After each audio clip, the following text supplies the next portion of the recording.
ini kita akan mengadakan ibadah kita kembali. Mari kita bangkit berdiri, kita akan bersama-sama menyanyikan lagu Kami Kumpul di Sini.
Sabda Tuhan mengawali ibadah kita pagi hari ini yang terambil dari Mazmur 75 ayat 2 berbunyi demikian. Kami bersyukur kepadamu, ya Allah, kami bersyukur, dan orang-orang yang menyerukan namamu menceritakan perbuatan-perbuatanmu yang ajaib. Amin. Mari kita tanggapi ayat firman Tuhan ini dengan memuji Tuhan dari KPPK nomor 77, Puji Yesus.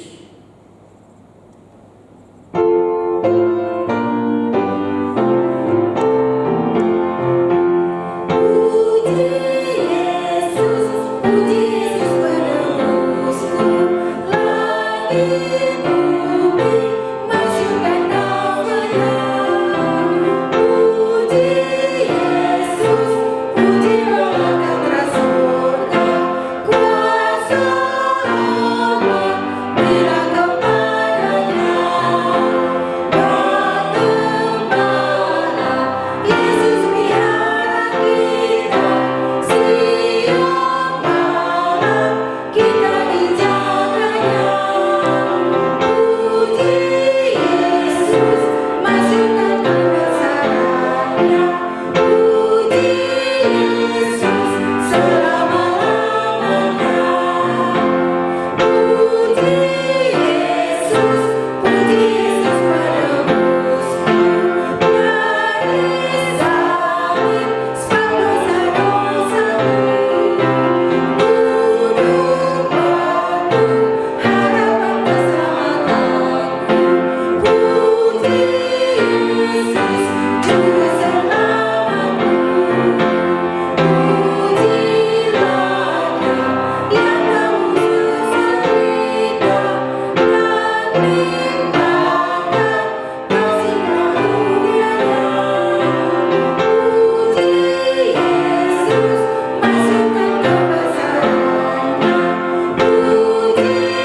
Bapa kami di surga, kami mengucap syukur pagi hari ini. Tuhan telah memelihara dan menyertai kami sepanjang minggu ini. Kami sungguh bersyukur atas berkat Tuhan dan anugerah Tuhan yang sudah memimpin kami. Terima kasih untuk berkat-Mu. Dan pagi ini Tuhan kami dapat menyerukan nama-Mu, memuji nama-Mu, dan membawa hidup kami Tuhan di hadirat-Mu. Inilah kami ya Tuhan, kami mau serahkan hidup kami ke dalam tangan-Mu di tengah-tengah ibadah pagi ini.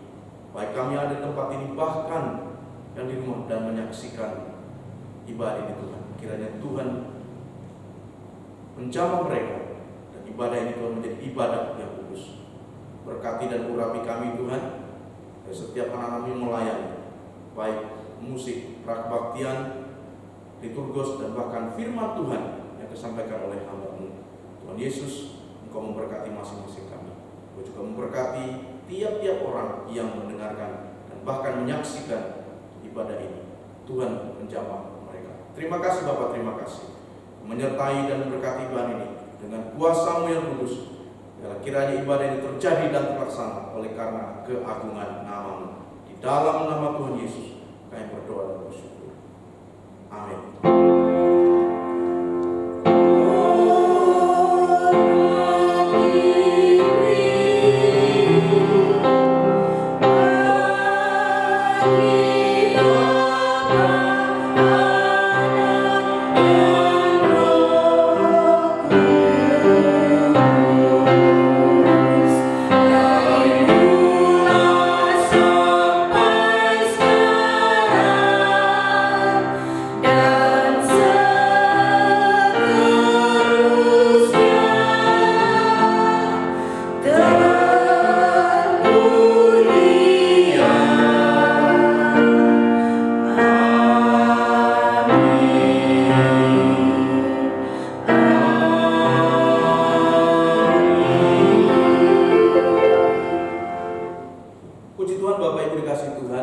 Dimanapun kita berada, namun pagi ini kita tidak melupakan apa yang dianugerahkan kepada kita.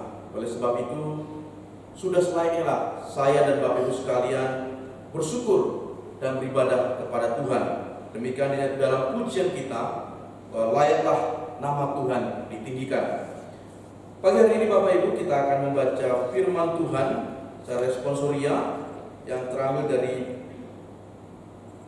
Kitab Roma pasalnya yang ke-8 ayat 1 sampai dengan ayatnya yang ke-12 dengan perikop hidup oleh roh. Bapak Ibu bisa menyimak di rumah.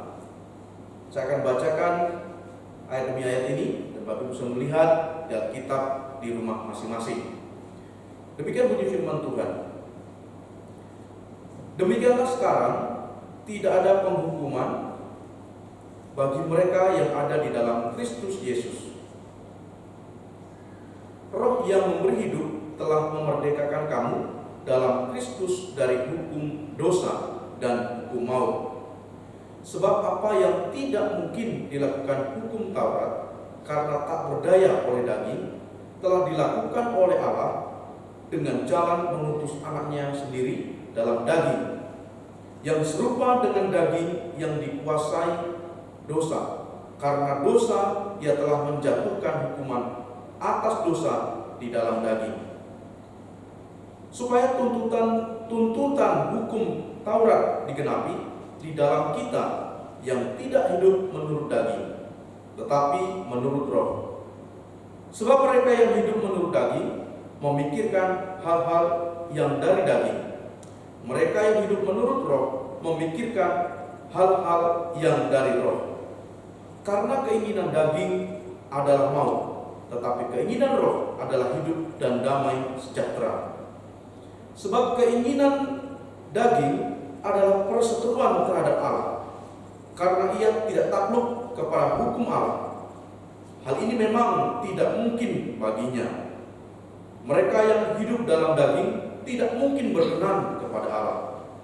Tetapi kamu tidak hidup dalam daging, melainkan dalam roh. jika memang roh Allah diam di dalam kamu, tetapi jika orang tidak memiliki roh Kristus, ia bukan milik Kristus. Tetapi jika Kristus ada di dalam kamu, maka tubuh memang mati karena dosa, tetapi roh adalah kehidupan oleh karena kebenaran. Dan jika roh Dia yang telah membangkitkan Yesus dari antara orang mati diam di dalam kamu, maka Ia yang telah membangkitkan Kristus Yesus dari antara orang mati akan menghidupkan juga tubuhmu yang fana itu oleh rohnya yang diam di dalam kamu. Jadi, saudara-saudara, kita adalah orang berhutang, tetapi bukan kepada daging, supaya hidup menurut daging. Demikian firman Tuhan yang baru saja kita baca. Kiranya Tuhan memberkati kita yang membaca firman Tuhan ini, merenungkan dan melakukannya di dalam kehidupan kita. Kita akan menanggapi responsorian dengan memuji Tuhan dari pujian KPPK nomor 74. Ku cinta Yesus.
Kristus yang menyatakan kasih, namanya yang gemar, yang patut dipuji.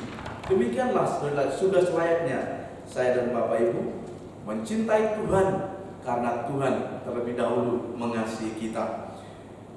Pagi hari ini Bapak Ibu, ayat mas kita terambil dari Roma pasal 8 ayat 13 berbunyi demikian. Sebab jika kamu hidup menurut daging, kamu akan mati. Tetapi jika oleh roh kamu mematikan perbuatan-perbuatan tubuhmu, kamu akan hidup. Sekali lagi, ayat mas kita dari Roma pasal 8 ayat 13. Sebab jika kamu hidup menurut daging, kamu akan mati. Tetapi jika oleh roh kamu mematikan perbuatan-perbuatan tubuhmu, kamu akan hidup. Puji Tuhan. Firman Tuhan pagi hari ini akan dibawakan oleh penginjil Eliezer dengan tema peran Roh Kudus. Kiranya firman Tuhan ini akan memberkati kita sekalian Bapak Ibu, menegur dan bahkan memberikan kekuatan kepada kita. Saya undang untuk penginjil Eliezer untuk membawakan firman Tuhan. Shalom. Sebelum kita memulai ibadah kita, sebelum kita bersama-sama mendengarkan sabda Tuhan pada saat hari ini, saya akan mengajak kita berdoa bersama-sama. Bapa kami yang di surga, terima kasih untuk saat ini.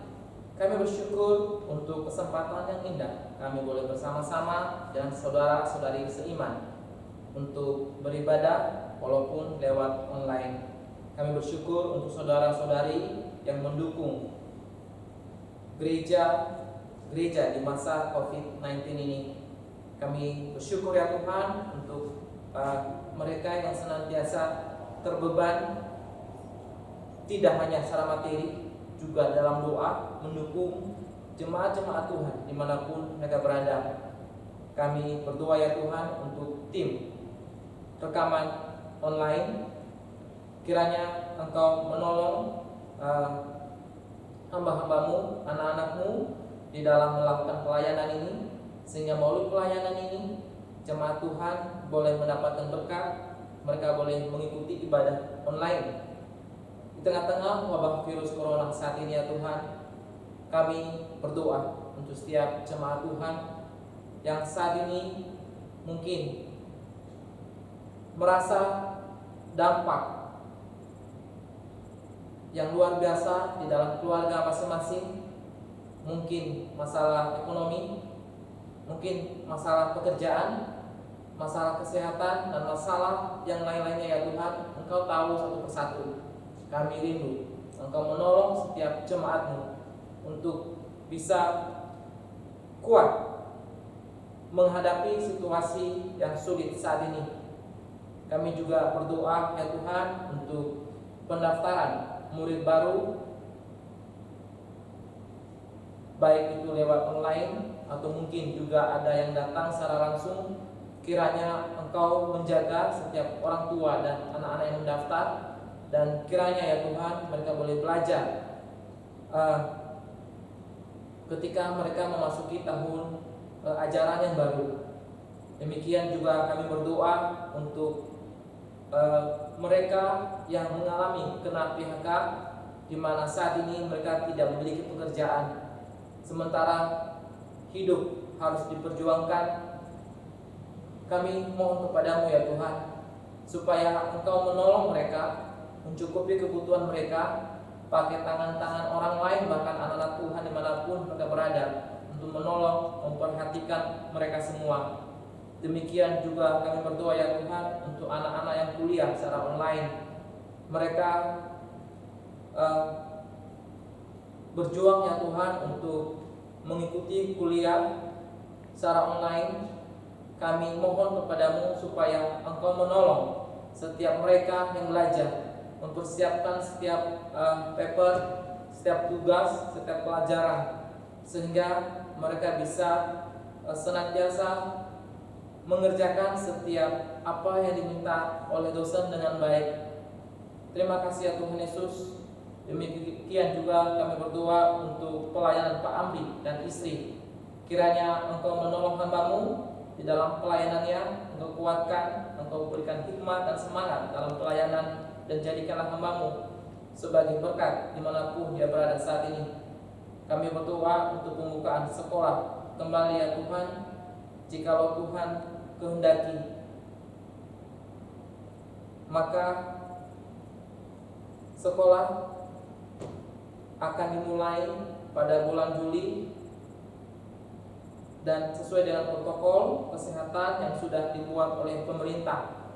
Kami mohon kepadamu ya Tuhan, jikalau itu yang akan terjadi, biarlah kiranya anak-anak dan orang tua boleh melakukan dan mengikuti setiap protokol yang sudah diberikan, dan sekolah juga dari pihak sekolah maupun manajemen sekolahnya senantiasa mengikuti setiap protokol yang sudah ditetapkan, sehingga anak-anak bahkan guru serta orang tua boleh terhindar dari sakit penyakit, terutama COVID-19 ini.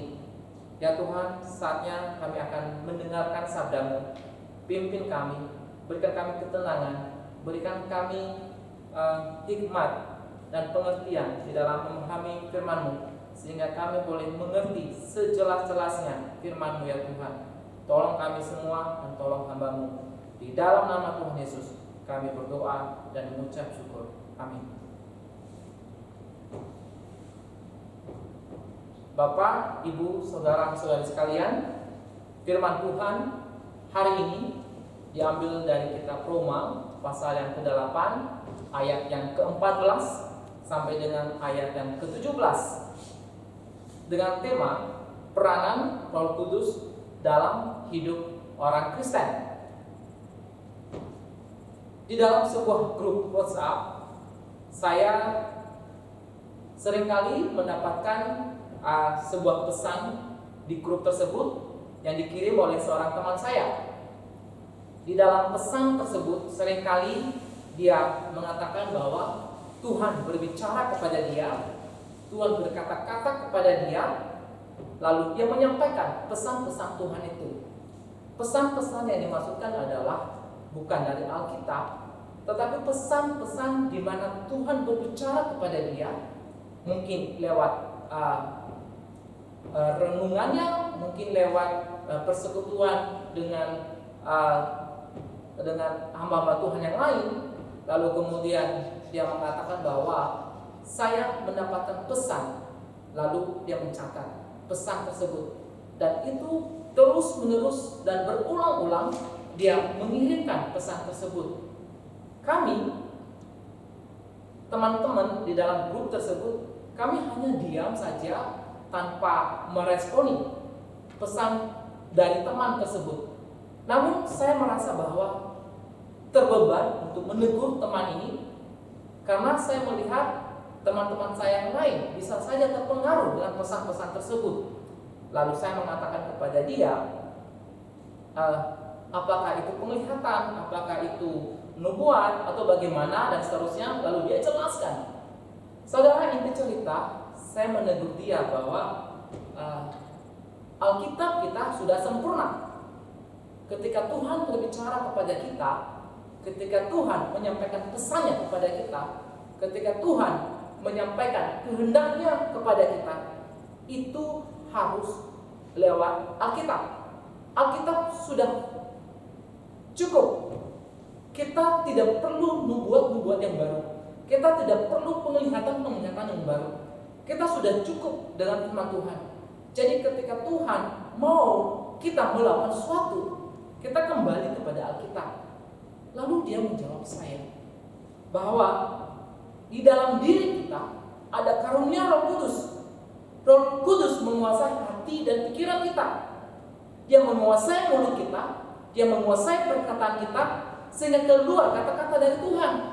Kita tidak mau menyampaikan kata-kata itu, tetapi dia mengatakan Roh Kudus memaksa kita. Roh Kudus mendorong kita untuk mengatakan perkataan tersebut. Ingatkan kalimatnya. Roh Kudus memaksa kita untuk menyampaikan perkataan-perkataan Tuhan. Saudaraku yang terkasih, begitu banyak orang-orang Kristen pada zaman sekarang yang mengklaim bahwa Tuhan memimpin kita atau Roh Kudus memimpin kita lewat hal-hal yang ajaib dan spektakuler seperti ini. Mereka mendapatkan penglihatan, mereka mendapatkan mimpi, mereka mendapatkan pesan-pesan Tuhan di mana Tuhan berbicara kepada mereka. Ini adalah pengajaran yang salah. Hari ini saya akan mengajak kita, Roh Kudus memimpin kita, tetapi bukan lewat penglihatan-penglihatan seperti yang dikatakan oleh teman saya tadi. Roh Kudus memimpin kita dengan cara kembali kepada Alkitab. Kita belajar dari Alkitab. Roh Kudus akan memimpin kehidupan kita. Roh Kudus akan memimpin karakter kita. Roh Kudus akan memimpin pelayanan kita. Saudara, siapa itu Roh Kudus? Roh Kudus adalah pribadi ketiga Allah Tritunggal. kita mempercayai bahwa Allah Bapa, Allah Anak, dan Allah Roh Kudus, mereka adalah satu hakikat, namun tiga pribadi. Penjelasan yang menjadi pembahasan kita hari ini adalah di pribadi yang ketiga, yaitu Allah Roh Kudus. Dan apa peran Roh Kudus terhadap kehidupan orang Kristen? Pada waktu atau sebelum Yesus naik ke surga, Yesus sudah menjanjikan Roh Kudus kepada murid-muridnya. Dia berkata, "Aku akan minta kepada Bapa, dan Ia akan memberikan kepadamu seorang penolong yang lain, supaya Ia menyertai kamu selama-lamanya, yaitu Roh kebenaran. Dunia tidak dapat menerima Dia, sebab dunia tidak melihat Dia dan tidak mengenal Dia. Tetapi kamu mengenal Dia, sebab Ia menyertai kamu dan akan diam di dalam kamu." Saudara, Roh Kudus akan dikirim, akan diutus, dan disebutkan di dalam Injil Yohanes tadi, yaitu dengan satu kata Parakletos, Roh Kudus sebagai penghibur, sebagai penolong. Ketika kita membaca kitab Roma tadi, ketika kita memahami kitab Roma tadi, kata yang kita dapatkan di situ adalah bukan Parakletos, tetapi lebih kepada kata pneuma atau roh. Saudara, pasal yang ke-8 ini sangat unik, sangat menarik. Kenapa? Karena pasal yang ke-8 dari kitab Roma ini itu muncul kata pneuma sebanyak 21 kali. Dan dari 21 kali kata pneuma ini, itu ada 19 kali kata pneuma ini menunjuk kepada Roh Kudus. Kurang lebih 19 kali. Bapak Ibu bisa bayangkan dari 21 kata pneuma, itu 19 kali kurang lebih kata pneuma menunjuk kepada Roh Kudus. Ini sangat jauh berbeda dengan pasal-pasal sebelumnya atau pasal-pasal sesudahnya. Di pasal yang pertama sampai dengan pasal yang ke-7, kita bisa mendapatkan kurang lebih 7 kali ada kata pneuma, kata roh. Kemudian di pasal 9 sampai 6 sampai pasal 16 itu ada 8 kali kita menemukan kata pneuma, kata roh. Kalau kita bandingkan dengan 1 Korintus pasal 12, di mana 1 Korintus pasal 12 juga itu banyak kata-kata atau muncul kata roh. Namun di pasal yang ke-8 kitab Roma jauh lebih banyak dibanding dengan 1 Korintus pasal 12. Karena itu Bapak Ibu, pasal yang ke-8 ini begitu menarik. Bisa saja kita simpulkan bahwa mungkin pasal 8 ini lebih menuju kepada karya Roh Kudus. Itulah sebabnya saya memilih ayat ini untuk menjelaskan kepada kita tentang peran Roh Kudus dalam kehidupan orang Kristen. Di pasal yang ke-8 ini dimulai dengan situasi kehidupan atau situasi baru orang-orang percaya. Dikatakan di ayat yang pertama, "Demikianlah sekarang tidak ada penghukuman bagi mereka yang ada di dalam Kristus. Tidak ada lagi penghukuman bagi mereka yang berada dalam Kristus. Tidak ada lagi penghukuman bagi orang percaya." Kenapa demikian? Di ayat yang kedua dikatakan karena Roh telah memberi hidup. Roh telah memerdekakan orang-orang percaya. Karena Roh telah memerdekakan kita, telah menghidupkan kita, maka tidak ada lagi penghukuman. Kemudian di ayat 5 sampai dengan ayat yang ke-9, Roh memimpin hidup orang-orang percaya untuk berfokus kepada Allah. Dan di ayat 10 sampai 11, Roh menjamin kebangkitan tubuh orang-orang percaya. Lalu kemudian disimpulkan di ayat 12 sampai dengan ayat yang ke-13. Maka ayat ke-14 menjadi pembahasan kita sampai dengan ayat yang ke-17. kita kembali kepada tema kita tadi, peranan Roh Kudus bagi orang Kristen. Yang pertama, Roh Kudus memimpin orang Kristen. Roh Kudus memimpin orang Kristen. Ada di ayat yang ke-14. Semua orang yang dipimpin Roh Allah adalah anak-anak Allah. Di ayat 14 ini kita menemukan satu kata, semua. Semua orang, semua. Pertanyaannya adalah, siapa yang dimaksudkan? Semua orang. Semua orang tidak berarti semua orang, siapapun mereka, dari negara mana saja, dari statusnya apa saja, semua orang. Tidak seperti itu. Tetapi semua orang menuju kepada orang-orang atau pribadi-pribadi tertentu atau kelompok-kelompok tertentu, dan kemudian diindikasikan dengan kalimat terakhir, anak-anak Allah. Artinya Bapak Ibu, di dalam KJV versi bahasa Inggris diterjemahkan as many as, sebanyaknya, sebanyak. Artinya banyak, semua orang menuju kepada banyaknya orang.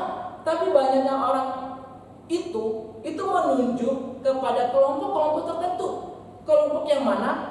Yaitu kelompok yang sekelompok orang yang telah menerima Kristus, sekelompok orang yang telah ditebus, sekelompok orang yang sudah diberi hidup baru, sekelompok orang yang sudah diperanakan di dalam kerajaan Allah, sekelompok orang yang sudah diampuni dosanya, sekelompok orang yang sudah mengalami kelahiran baru, sekelompok orang yang sudah menerima Yesus sebagai Tuhan dan Juru Selamatnya. Mereka-mereka inilah yang dimaksudkan atau masuk di dalam kelompok semua orang. Semua orang dipimpin oleh Roh Allah. Kata dipimpin dari kata agonta, berasal dari akar kata ago, diterjemahkan memimpin, menuntun, membimbing, mengarahkan. Dan disinilah kita melihat peran aktif Roh Kudus. Roh Kudus memimpin orang-orang percaya. Roh Kudus memimpin anak-anak Allah. Apa artinya dipimpin oleh Roh Kudus? Hidup dipimpin oleh Roh Allah berarti kita dibimbing, kita dituntun, kita diarahkan oleh Roh Allah untuk makin menyerupai, makin meneladani Kristus, dan kita meneladani Kristus. Roh Kudus memimpin kehidupan kita dalam segala hal, baik itu karakter kita, baik itu pelayanan kita, baik itu pekerjaan kita, baik itu kehidupan kita, baik itu keluarga kita. Roh Kudus memimpin kita sehingga hidup kita semakin hari semakin menyerupai Kristus. Bapak, Ibu, saudara-saudara sekalian, dipimpin oleh Roh Kudus bukan berarti kita dipaksakan oleh Roh Kudus. Kita dipaksakan oleh Roh Kudus.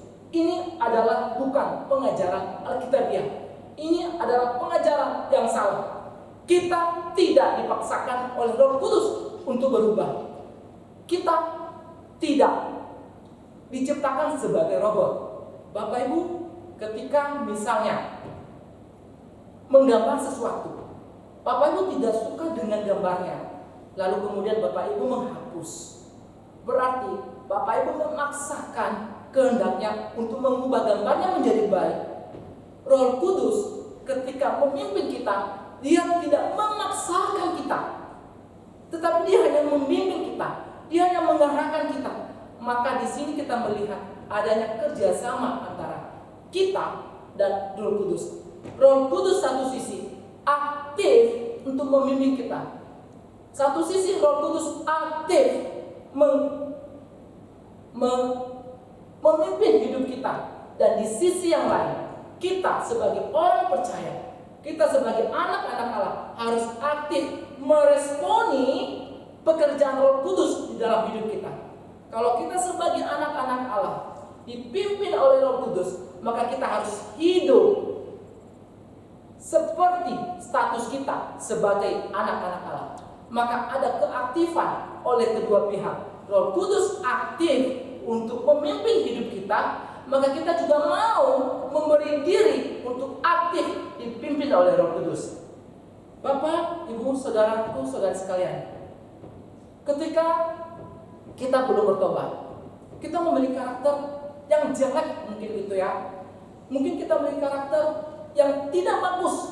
Tapi ketika kita bertobat, ketika kita percaya kepada Yesus, karakter kita tidak dipaksakan diubah oleh Roh Kudus, kemudian kita menjadi baik. Misalnya, kalau tadinya kita adalah orang keras sebelum percaya, setelah kita bertobat, tidak berarti bahwa Roh Kudus memaksakan kita berubah menjadi orang lembut. Tidak seperti itu. Di dalam filsafatnya Yunani dikembangkan oleh seorang nama Tuhan bernama Tim LaHaye. Dia mengatakan bahwa manusia memiliki 4 karakter. Karakter mungkin Bapak Ibu kenal karena 4 karakter ini. Kita kenal dengan melankolik, kolerik, flematik, kemudian ada sanguin. 4 karakter ini semuanya bagus, walaupun ada kekurangan, ada kelemahan masing-masing. Tapi ingat, ada kelebihan masing-masing juga. Melankolik, pemikirannya terlalu banyak. Dia banyak ide. Ketika dia mau mengambil sebuah keputusan, dia mikir dulu. Ada banyak pikirannya, A, B, C, D, dan seterusnya. Lalu dia bandingkan mana yang lebih bagus, baru dia ambil keputusan. Itu melankolik. Karena saking banyaknya juga ide-idenya, kadang-kadang dia sulit mengambil keputusan. Dia lebih banyak berpikir negatif, karena selalu waspada terhadap segala sesuatu. Melankolik, kolerik juga beda. Kolerik, dia memiliki keberanian yang luar biasa, tidak takut susah, maju terus, berani mengambil resiko. Namun ada kelemahannya, suka mendendam. Flematik, orangnya betul-betul tenang, stabil, tidak banyak emosi. Tetapi kalau dia punya masalah, lebih suka menyendiri. Sanguin, berbeda lagi. Orang sanguin sangat mudah untuk berteman. Dimanapun dia berada, begitu gampang dia cari teman. Tetapi ingat Bapak Ibu, orang sanguin perasaannya seringkali berubah-ubah. Jadi kalau kita bandingkan Bapak Ibu, yang mana karakter yang paling bagus, yang mana karakter yang paling enak untuk dilihat, tapi saya katakan kepada kita, semua karakter ini adalah bagus. Ada yang bagusnya, ada juga yang kelemahannya. Setiap orang punya karakter, masing-masing berbeda. Dan paling tidak, setiap orang pasti ada salah satu karakter yang paling dominan kepadanya. Dan yang lainnya adalah karakter yang mendukung karakter utamanya. Dan ketika seseorang menjadi bertobat, ketika seseorang percaya kepada Tuhan, tadinya dia memiliki karakter yang kurang bagus, misalnya kita anggap orang ini keras atau orang ini cerewet misalnya, lalu kemudian dia percaya. Roh Kudus tidak memaksakan orang ini berubah menjadi orang lembut. Ketika seseorang menjadi percaya, ketika seseorang menjadi bertobat, temperamen seseorang tidak perlu ditiadakan, tidak perlu dihancurkan. Karena setiap temperamen memiliki keindahan tersendiri. Yang perlu dilakukan adalah mengganti arah. Mengganti arah. Apa bedanya mengganti arah dengan memaksakan? Saudara, Stephen Tong pernah berkata begini, orang yang keras ketika bertobat tidak perlu menjadi lembut. Silakan tetap keras. Tetapi ketika Roh Kudus bekerja dan memimpin, dinamikanya muncul sehingga arahnya berubah. Jika dulu ia keras terhadap Tuhan, sekarang ia keras terhadap hantu. Jika dulu ia keras melawan Roh Kudus, sekarang setelah bertobat, setelah percaya, ia keras melawan setan. Kerasnya tetap ada, tetapi yang berubah adalah arahnya. Ingat, kerasnya tetap ada, tetapi yang berubah adalah arahnya.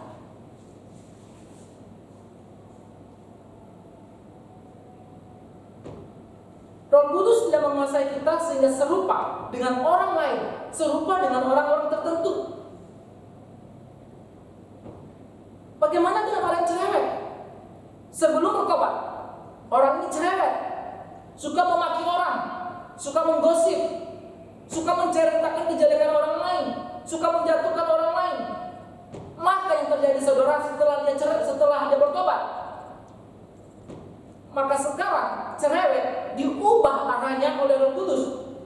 Bukan lagi cerewet untuk menceritakan orang lain, bukan lagi cerewet untuk menggosip orang lain, tapi cerewet untuk memberitakan Injil. Cerewetnya tetap ada, tapi yang berubah adalah arahnya.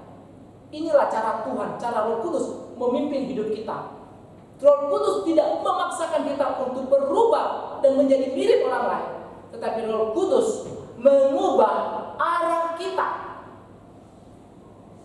Temperamennya tetap ada seperti semula, tetapi arahnya berubah. Di dalam Alkitab, saudaraku yang kasih, ada banyak contoh-contoh yang terjadi bagaimana Roh Kudus memimpin orang-orang Kristen pada zaman itu. Temperamennya tetap ada, tetapi arahnya yang diubah oleh Tuhan. Kita lihat Paulus. Paulus adalah orang yang keras. Dia seorang penganiaya sebelum bertobat. Dia membunuh orang Kristen, dia menganiaya orang Kristen, dia mencari-cari orang Kristen. Dia keras. Bahkan ketika Stefanus dirajam dengan batu, dia ada di situ sebagai saksinya. Dia orangnya keras. Pada waktu dia mencari-cari orang Kristen untuk dia aniaya, di dalam perjalanan dia bertemu dengan Tuhan Yesus. Lalu kemudian dia bertobat. Saudara, setelah dia bertobat, apakah kerasnya berubah? Tidak. Kerasnya tetap ada. Kita lihat satu ayat, Bapak Ibu, kalau saya tak salah 1 Korintus, kalau saya tak salah 1 Korintus pasal 10, ayat yang pertama sampai dengan ayat yang kedua.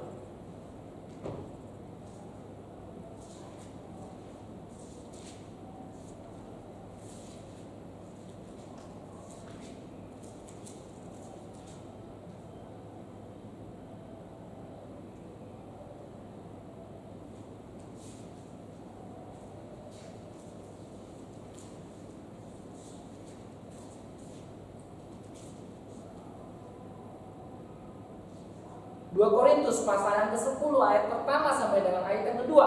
Begini bunyi firman Tuhan. Aku, Paulus, seorang yang tidak berani bila berhadapan muka dengan kamu, tetapi berani terhadap kamu bila berjagoan. Aku memperingatkan kamu demi Kristus yang lemah, lembut, dan ramah.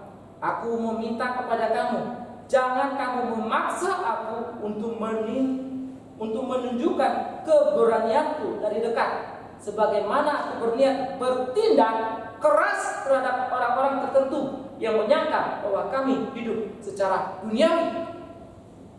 Bapak Ibu, Paulus sudah lama melayani Tuhan, sudah lama menginjili, sudah lama memberitakan firman Tuhan.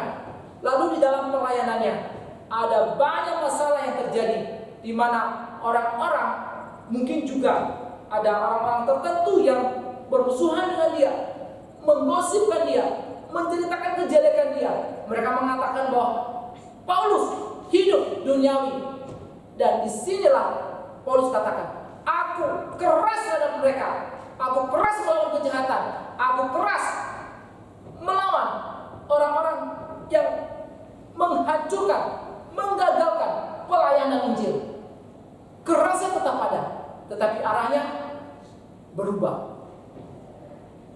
Saudara, di dalam sejarah gereja kita juga melihat satu contoh yang mengubah sejarah, yang mengubah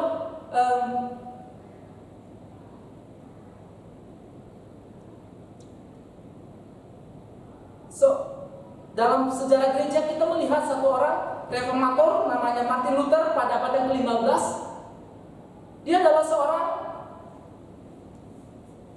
biarawan pada waktu itu, lalu kemudian dia sudah belajar begitu lama di sana. Lalu suatu saat ketika dia melihat ada beberapa kesalahan yang terjadi, lalu yang dia lakukan adalah dia tidak berdiam diri, tetapi dia melawan, dan lahirlah Protestan. Dia menggunakan kekerasannya untuk melawan kesalahan-kesalahan pada waktu itu. Arahnya berubah. Itulah cara Roh Kudus memimpin orang Kristen. Roh Kudus memimpin karakter kita. Roh Kudus juga memimpin pelayanan kita. Bagaimana Roh Kudus memimpin pelayanan kita? Saya ambil satu contoh di dalam Alkitab. Roh Kudus memimpin Paulus dalam pelayanannya. Rasul Paulus adalah seorang rasul Kristus yang menyerahkan hidupnya dipimpin oleh Roh Kudus. Ia tidak mau berjalan menurut kemauannya sendiri, tetapi dia menunggu dan menanti dan melakukan sesuai dengan pimpinan Roh Kudus terhadap dirinya. Ketika Paulus hendak memberitakan Injil ke daerah Asia, tiba-tiba Roh Kudus mencegah Paulus. Roh Kudus tidak menghendaki Paulus untuk pelayanan di sana. Lalu dia mencoba lagi masuk ke daerah Bitinia. Sekali lagi, Roh Kudus tidak menghendaki dia untuk pelayanan di sana. Roh Kudus tidak mengizinkan dia untuk pergi ke sana. Kemudian Roh Kudus memimpin Paulus untuk memberitakan Injil ke daerah Eropa melalui penglihatan seorang Makedonia yang berdiri dan berseru kepadanya, "Menyeberanglah kemari dan tolonglah kami." Lalu Paulus menaati penglihatan itu. Itulah cara Roh Kudus memimpin pelayanan Paulus. Roh Kudus juga tidak hanya memimpin kita melalui karakter, tidak hanya memimpin kita melalui pelayanan kita. Roh Kudus juga memimpin kita dalam setiap kesulitan kita, dalam setiap pencobaan dan ujian yang kita hadapi. Seringkali kita mendengar Bapak Ibu, kalau mendapat berkat, itulah pimpinan Tuhan. Kalau terkena kecelakaan, itulah kutukan. Kalau sehat, itulah berkat Tuhan. Kalau dapat pekerjaan, wah luar biasa, senangnya, itulah pimpinan Tuhan. Kalau sebaliknya, tidak mendapatkan pekerjaan, sakit, apakah itu juga pimpinan Tuhan? Apakah itu pimpinan Roh Kudus? Saudara, saat ini kita sedang berjuang menghadapi wabah ini. Saya yakin bahwa Tuhan memimpin kita. Roh Kudus menolong kita. Roh Kudus memampukan kita melewati saat-saat seperti ini. Seringkali kita hanya melihat sisi baiknya, tetapi tidak melihat sisi negatifnya. Ketika kita melihat sisi baiknya, kita mengatakan itu pimpinan Tuhan. Tapi ketika kita melihat sisi tidak baiknya, sisi jeleknya, sisi negatifnya, kita seringkali berkeluh kesah. Saya tidak tahu berapa banyak orang yang berkeluh kesah di saat-saat seperti ini. Saya tidak tahu seberapa banyak orang yang mempertanyakan kepada Tuhan, "Tuhan, kenapa wabah ini bisa terjadi. Saya tidak tahu seberapa banyak orang yang berargumentasi kepada Tuhan mengenai wabah ini. Tetapi yang saya yakin Bapak Ibu, Tuhan, Roh Kudus memimpin kita. Roh Kudus akan menolong kita. Itu poin yang pertama. Roh Kudus memimpin kehidupan orang Kristen. Yang kedua, ada di ayat yang ke-15. Roh Kudus memimpin kita menjadi anak-anak Allah. Roh Kudus memimpin kita menjadi anak-anak Allah. Saya akan baca ayat yang ke-15. Semua sebab kamu tidak menerima roh perbudakan yang membuat kamu menjadi takut lagi, tetapi kamu telah menerima roh yang menjadikan kamu anak Allah. Tetapi kamu telah menerima roh yang menjadikan kamu anak Allah. Yang kedua adalah Roh Kudus memimpin kita menjadi anak-anak Allah. Di ayat yang ke-15 kita menemukan kata sebab. Kata sambung sebab. Kata sebab ini berhubungan dengan ayat yang ke-14. Dan ini memberikan keterangan tambahan di ayat yang ke-14 tadi. Dengan kata lain bahwa Roh Kudus tidak hanya memimpin kehidupan kita, tetapi juga Roh Kudus memimpin kita, memimpin orang-orang percaya menjadi anak-anak Allah. Frase roh yang menjadikan kamu anak-anak Allah di dalam terjemahan bahasa Yunani-nya itu hanya terdiri dari dua suku kata, dan diterjemahkan di dalam bahasa Inggris King James Version itu juga dua kata, dua suku kata, yaitu the spirit of adoption, roh adopsi. Tidak seperti di dalam terjemahan kita Alkitab bahasa Indonesia kita tadi lain. Roh adopsi dikontraskan dengan kalimat sebelumnya, yaitu roh perbudakan. Roh perbudakan, roh adopsi. Dua roh yang berbeda dan saling bertentangan. Roh perbudakan membuat kita mengalami ketakutan. Tetapi sebaliknya, roh adopsi membuat kita mengalami ketenangan, membuat kita mengalami kedamaian. Dan dua hal ini tidak boleh terjadi bersamaan, karena mereka bersebelahan, berbeda satu sama lain. Kata roh perbudakan menunjukkan kondisi atau situasi hidup dalam perbudakan. Kondisi atau situasi seseorang yang mengalami perbudakan. Bapak Ibu, saya belum pernah melihat orang yang diperbudak secara langsung. Tapi saya kadangkala atau pernah menonton di TV bagaimana seseorang yang mengalami perbudakan. Seseorang yang mengalami perbudakan, hidupnya tidak ada ketenangan, tidak ada kenyamanan. Yang mereka lakukan adalah mereka harus taat kepada mandornya. Dia harus taat kepada pemiliknya. Kalau tidak, dia akan dipukul. Ketika dia duduk sebentar, dia pasti dipukul oleh mandornya. Itulah hidup dalam perbudakan. Dia juga tidak bisa melarikan diri. Ketika dia melarikan diri, ketahuan dia akan dipukul, bahkan nyawa pun bisa terancam. Itulah kehidupan di dalam perbudakan. Jadi semua serba salah. Yang ada, yang terjadi dan yang dia rasakan adalah ketakutan, ketakutan, ketakutan. Dia tidak tahu kapan dia bisa keluar dari perbudakan. Itulah gambaran seseorang yang mengalami roh perbudakan. Di dalam Injil Yohanes seringkali dijelaskan tentang keinginan daging. Bahkan juga dalam beberapa kitab yang lain tentang keinginan daging. Keinginan daging adalah hasil atau buah dari roh perbudakan. Saudara,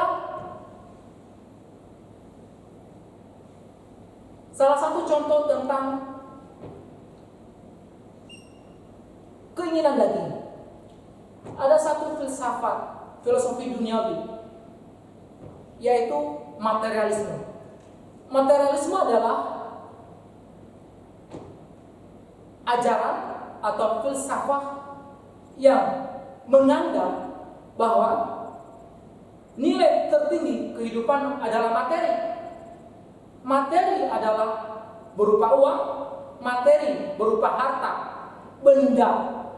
Di dalam filosofi materialisme, mereka menganggap bahwa segala sesuatu adalah materi, segala sesuatu adalah harta, segala sesuatu adalah uang. Uang yang paling penting. Segala sesuatu adalah uang. Di dalam Alkitab dikatakan bahwa cinta uang, akar dari segala sesuatu adalah cinta uang. Akar dari segala sesuatu, akar dari segala kejahatan adalah cinta uang. Ini bertentangan dengan filosofi materialisme. Materialisme, dia akan melihat segala sesuatu. Kalau dia punya benda, maka orang lain akan menganggap dirinya memiliki status yang tinggi. Misalnya, seseorang ketika pergi dengan tas yang mahal, dengan harga ratusan juta, orang akan memandang dia, oh orang ini adalah kaya raya, maka statusnya naik. Ketika orang tidak punya uang untuk mendapatkan status yang lebih tinggi, dia akan berusaha mendapatkan tas yang mahal supaya orang menganggap dia kaya raya, supaya orang menganggap dia status yang lebih tinggi. Ini adalah konsep materialisme. Filosofi seperti ini adalah bagian dari keinginan daging. Saudaraku yang kasih, bisa kita bayangkan ketika seseorang tidak punya uang, tapi dia ingin berjuang untuk mendapatkan status yang lebih tinggi, dan dia akan merasa dia akan merana sendiri, dia akan mengalami ketakutan sendiri, dia akan mengalami ketidaktenangan. Kenapa? Dia berusaha untuk mencari uang untuk mendapatkan apa yang dia inginkan. Dan ketika dia mencari uang tanpa lelah, tanpa Tuhan, tanpa dia kerja pagi siang malam, tanpa mengenal bahwa sumber dari segala sesuatu adalah Tuhan, yang dia lakukan adalah hanya mencari uang. Dan ketika dia mencari uang, yang dia rasakan adalah ketidakdamaian, ketidaktenangan. Dan inilah bagian dari roh perbudakan. Roh perbudakan melahirkan atau membawa kita ke dalam ketakutan. Tetapi sebaliknya, roh adopsi membawa kita ke dalam kedamaian.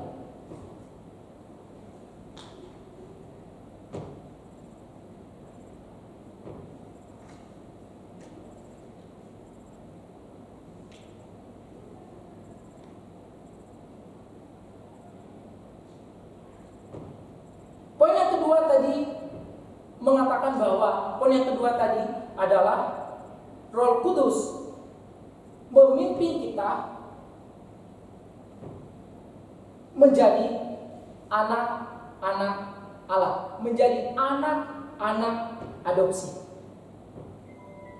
Yang ketiga, Roh Kudus membawa keintiman dengan Bapa. Roh Kudus membawa keintiman dengan Bapa.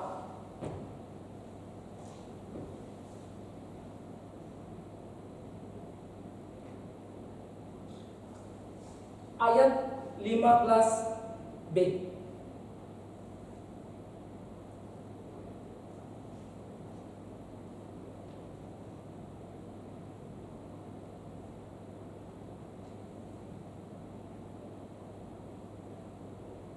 Oleh Roh itu kita berseru, ya Aba, ya Bapa.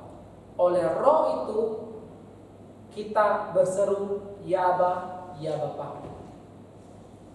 Roh adopsi. Dalam Alkitab, orang-orang Israel adalah umat pilihan Tuhan. Mereka adalah anak-anak yang dipilih oleh Tuhan. Tetapi kita menjadi bagian dari pemilihan Tuhan oleh karena Kristus. Kristus telah menjadikan kita sebagai adopsinya, sebagai bagian yang memiliki kerajaan Allah oleh karena Kristus. Dan Roh Kudus memimpin kita ke arah sana. Roh Kudus memimpin kita menjadi anak-anak Allah, menjadi adopsinya Allah. Karena kita sudah diadopsi oleh Allah menjadi anaknya, maka di ayat yang ke-15 dikatakan kita memiliki hak untuk memanggil Allah itu sebagai ya Aba, ya Bapa. Kata Aba dan Bapa berasal dari bahasa Arami. Sebutan yang begitu akrab menunjukkan kedekatan antara seorang ayah dan seorang anak. Ini menunjukkan pengakuan darah dan hubungan yang tidak bisa digantikan, tidak bisa diputuskan, dan tidak bisa dilepaskan. Hubungan antara seorang anak dan bapak. Banyak anak-anak memanggil bapaknya sebagai bapak. Ada juga anak-anak memanggil bapaknya sebagai daddy. Ada juga anak-anak yang memanggil dad dan lain sebagainya. Tapi ini adalah gambaran yang mencerminkan tentang hubungan kedekatan antara seorang bapak dan seorang anak. Hubungan yang begitu dekat. Begitu dekat.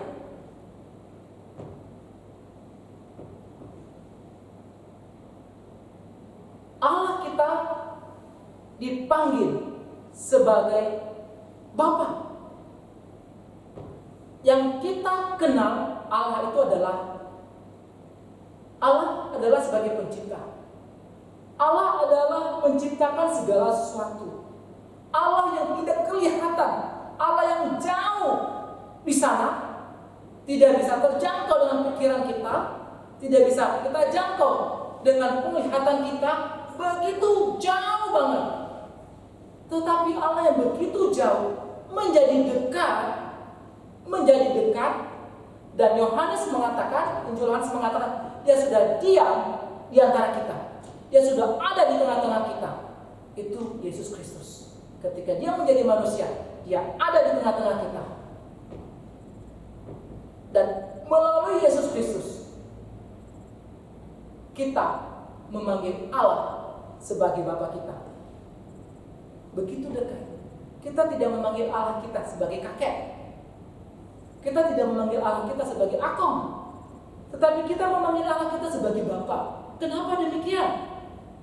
Bapa itu adalah seorang yang kuat, seorang yang mengerti, seorang yang menolong kita, seorang yang memahami kita. Kalau seorang kakek itu beda. Bapak lebih kuat daripada kakek. Ketika kita punya masalah, yang membantu kita adalah bapak kita. Kalau misalnya seorang anak meminta, atau anak sedang berlari kemudian dia jatuh, seorang kakek yang sudah berumur belum tentu dia bisa menggendong cucunya yang lumayan besar.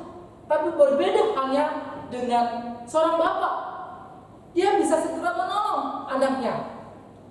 Allah kita adalah Bapa kita. Dia adalah seorang Allah yang kuat, yang sanggup menolong kita. Seberapapun besar masalah kita saat ini, Dia adalah Bapa kita yang bisa menolong kita.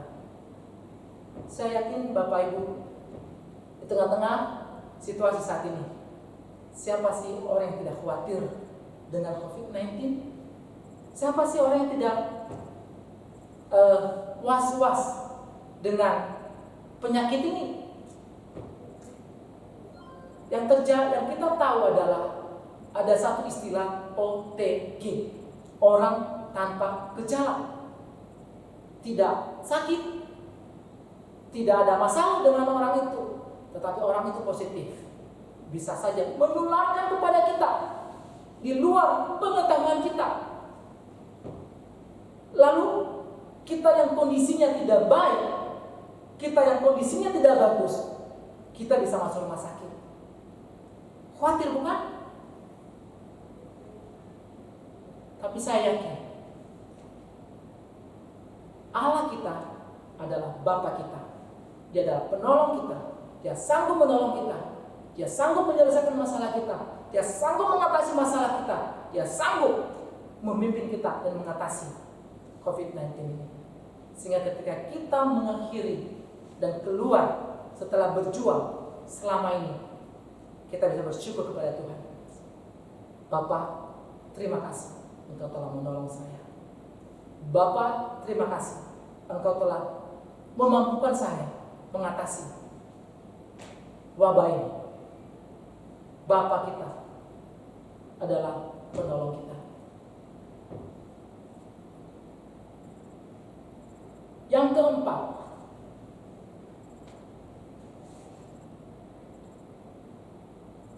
Roh Kudus meyakinkan status kita sebagai anak-anak Allah.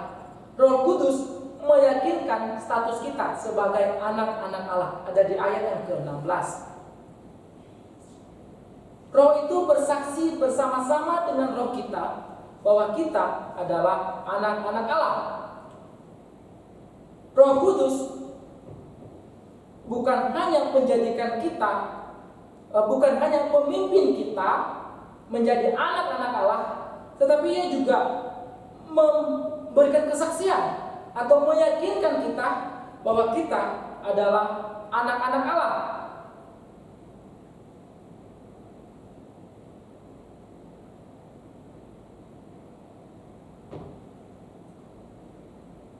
Roh Kudus bersaksi bersama dengan roh orang percaya secara terus-menerus.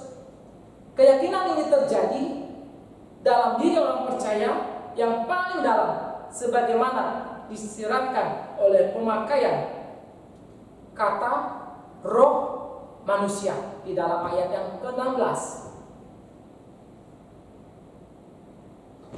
Kata bersaksi di sini artinya memberi bukti. Mungkin Bapak Ibu pernah punya pengalaman ketika pergi ke sebuah pengadilan dan kita membutuhkan bukti, orang yang memberikan kesaksian kepada kita yang bisa meringankan masalah kita, memberi saksi. Roh di sini menjadi saksi. Roh itu menjadi saksi. Apakah kita layak dipanggil sebagai anak Allah atau tidak? Roh Kudus menjadi saksi kita. Dan kemudian bersama-sama dengan roh kita bersaksi tentang status kita. Saudara, memang di dalam ayat ini ada pandangan, dua pandangan yang berbeda mengenai kata roh. Kalau kita melihat di dalam ayat yang ke-16, silakan Bapak Ibu perhatikan ayat yang ke-16, roh itu bersaksi bersama-sama dengan roh kita. Ada dua kata roh di situ. Roh yang pertama huruf R besar, kemudian roh yang kedua adalah roh kita R kecil. Ada yang mengatakan bahwa roh itu yang pertama R besar menunjuk kepada Roh Kudus, kemudian R yang kedua menunjuk kepada manusia, kepada roh kita. Tetapi ada yang mengatakan bahwa roh R besar itu tidak menunjuk kepada Roh Kudus, tapi menunjuk kepada karya Roh Kudus.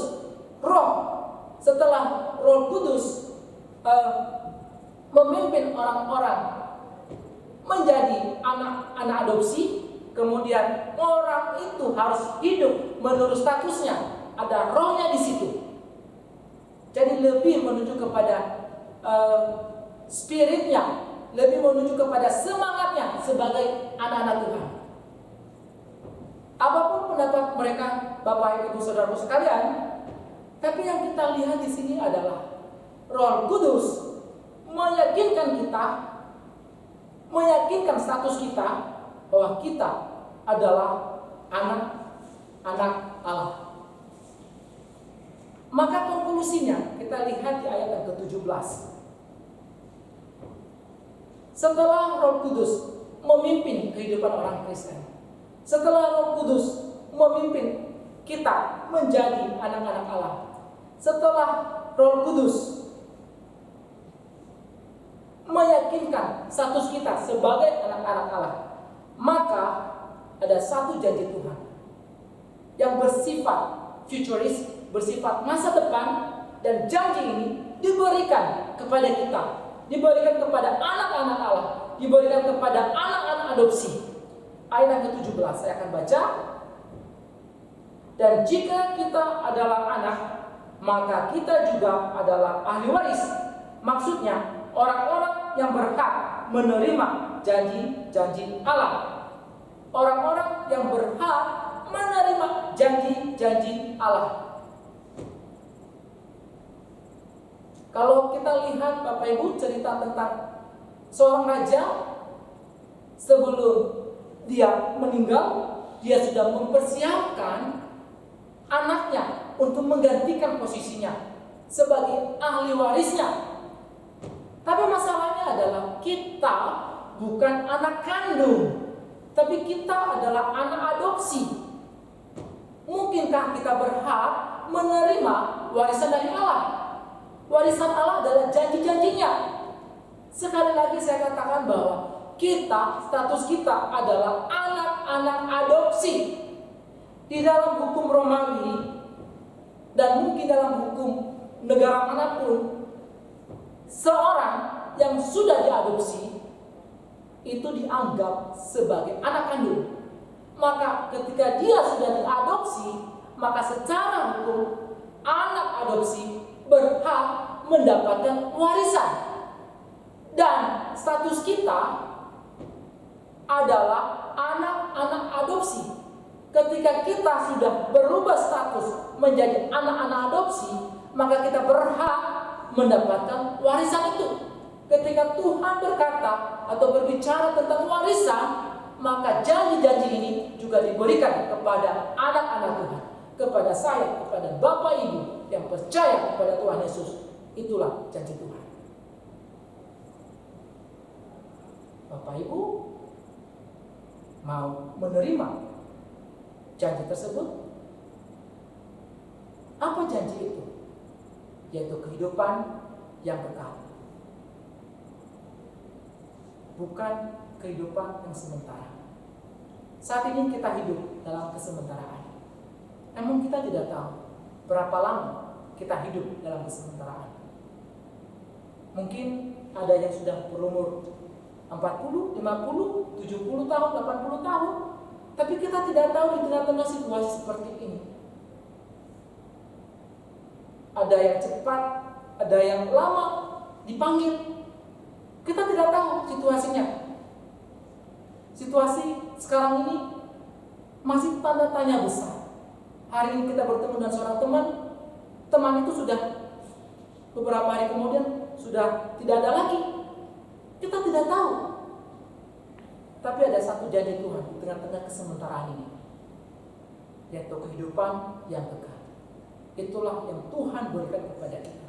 Dan inilah peran Roh Kudus. Roh Kudus memimpin kita, memimpin kehidupan kita, dan tidak hanya memimpin kita menjadi anak-anak adopsi, tetapi memimpin iman kita sampai akhirnya kita mendapatkan warisan ini, yaitu kehidupan yang kekal. Amin. Mari kita berdoa. Terima kasih ya Tuhan, untuk saat ini kami bersyukur untuk firman-Mu yang mengajarkan kami tentang peran Roh Kudus dalam kehidupan orang Kristen, dalam kehidupan orang percaya. Kami mohon kepada-Mu ya Tuhan, kiranya melalui Roh Kudus senantiasa memimpin kehidupan kami, memimpin karakter kami, pelayanan kami. Kami bersyukur Roh Kudus telah menolong kami hingga sampai saat ini. Kami juga kita berdoa supaya ke depan Roh Kudus senantiasa memimpin hidup kami sampai akhirnya kelak kami mendapatkan warisan tersebut, yaitu kehidupan yang kekal. Tolong Tuhan, iman yang telah Engkau berikan kepada kami senantiasa Roh Kudus memeliharanya dalam kehidupan kami, sehingga kami selalu berpegang teguh hanya kepada-Mu saja. Di tengah-tengah situasi yang sulit ini ya Tuhan, bisa saja membuat orang-orang Kristen semakin hari semakin jauh dari Engkau. Kami mohon kepada-Mu ya Bapa, supaya Roh Kudus tidak membiarkan kami jauh dari Engkau, supaya Roh Kudus senantiasa menolong kami mengatasi dan melalui hari-hari kami setiap saat, baik dalam sulit, dalam keadaan suka dan duka. Tuhan tolong kami. Inilah kehidupan kami ya Bapa, kami serahkan hanya di dalam tangan-Mu. Di dalam nama Tuhan Yesus kami berdoa dan mengucap syukur. Amin.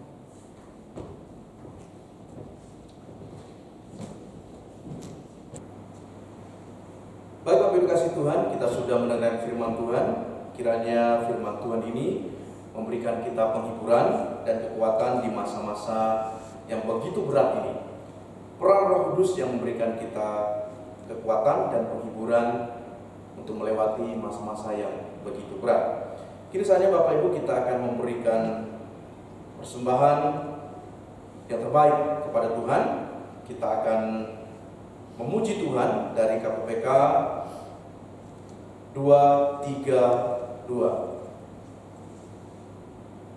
Kekuatan serta penghiburan.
mengasihi kami.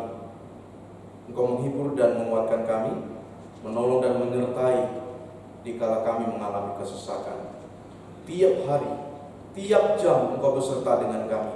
Diberi rahmat-Mu bagi kami. Engkau mengangkat kami bila kami jatuh dan dihalaukan musuh kami. Terima kasih Bapak, terima kasih. Hari ini kami sudah memberikan yang terbaik bagi-Mu ya Tuhan. Berkat daripada-Mu Tuhan sudah kami berikan dan kami kembalikan untuk melayani dan dipergunakan untuk melakukan pekerjaan Tuhan. Berkatilah tiap-tiap tangan yang memberi.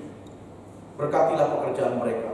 Berkatilah kesehatan mereka dan pergumulan-pergumulan mereka ya Tuhan. Engkau yang begitu memahami setiap kehidupan kami. Oleh sebab itu ya Bapa, hanya kepadamu lah kami berseru. Hanya kepadamu kami menyerahkan seluruh hidup kami. Bumi boleh bergoncang, langit boleh runtuh ya Tuhan, namun kasih setiamu dan penyertaan tidak akan pernah berubah. Terima kasih Bapa, terima kasih.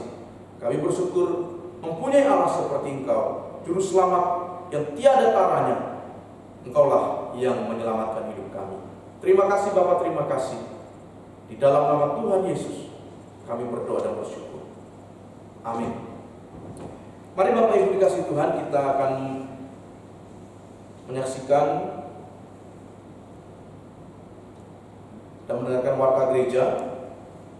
Segenap pengurus dan hamba Tuhan mengucapkan selamat datang kepada Bapak Eliezer dan sudah memberikan kami firman Tuhan dan memberkati kami. Kiranya Tuhan memberkati, dan kepada Bapak Ibu yang tetap setia mengikuti ibadah ini secara online di rumah, kiranya juga Tuhan memberkati. Untuk kegiatan Rabu tanggal 27 Mei 2020, tetap doa KTB atau persekutuan doa tetap diadakan di gereja dan dibagi dua kelompok, di panti dan di gereja Bapak Ibu. Kemudian persembahan, perpuluhan, bahkan ucapan syukur bisa Bapak Ibu transfer melalui rekening yang tertera di layar atas nama rekening Yayasan Philadelphia, atau Bapak Ibu dapat mengumpulkan terlebih dahulu. Kemudian jika ada waktu Bapak Ibu bisa datang ke gereja, atau pada waktu ibadah setelah kembali normal Bapak Ibu boleh menyerahkan ke gereja. Kemudian kiranya juga Tuhan terus memberkati Bapak Ibu saudara-saudari yang terus mendukung keberlangsungan dari penata layanan gereja di masa COVID-19 ini. Kiranya Tuhan memberkati seluruh pekerjaan dan pelayanan dan keluarga Bapak Ibu. Terima kasih untuk persembahan yang sudah dikirimkan melalui rekening yang sudah dimiliki oleh yayasan ini. Kiranya Tuhan memberkati setiap apa yang sudah ditaburkan oleh Bapak Ibu. Bapak Ibu, kita akan menutup ibadah kita. Kita akan memuji Tuhan dari pujian KPPK 142. Kini penuhi hatiku. Kita akan nyanyikan ketiga baitnya.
Mari Bapak Ibu kasih Tuhan, kita bersatu di dalam doa. Bapa di surga, kami mengucap syukur atas anugerah Tuhan, kasih Tuhan di sepanjang ibadah kami ini. Terima kasih Tuhan, Kau sudah menyertai dari awal hingga akhir ibadah ini. Terima kasih Tuhan untuk penyertaan-Mu. Demikian firman Tuhan yang kami boleh dengar, itu menguatkan dan meneguhkan kami. Kami percaya Tuhan, Engkau sudah memenuhi kami dengan Roh-Mu yang kudus, membimbing kami dan menyucikan kami dari segala dosa dan pelanggaran kami. Maka Engkau mengubah kami menjadi bejana yang baru dan siap untuk dipakai. Tuhan, pakailah hidup kami, penuhi kami dengan Roh-Mu yang kudus, sehingga kami layak untuk memuji dan melayani-Mu. Inilah hidup kami ya Tuhan. Perkenankanlah kami melayani-Mu Tuhan.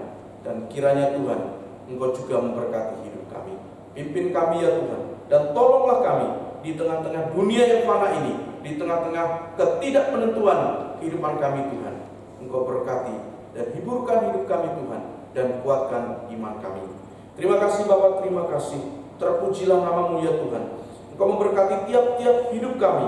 Engkau memberkati tiap-tiap pekerjaan kami, pergumulan kami, dan apapun yang kami naikkan melalui untayan doa kami ya Tuhan.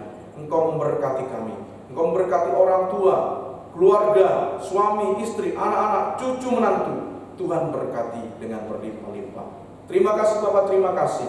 Biarlah berkat-Mu Tuhan selalu menjadi bagian dalam hidup kami dan keluarga kami. Berkatilah setiap perjalanan hidup kami ini ya Tuhan, di tengah-tengah badai yang saat ini sedang kami jalani. Hanya Engkau Tuhan merupakan kekuatan di dalam hidup kami. Terima kasih Bapak, terima kasih. Kami naikkan syukur kami ya Tuhan. Di dalam nama Tuhan kami Yesus Kristus, kami berdoa dan bersyukur. Amin.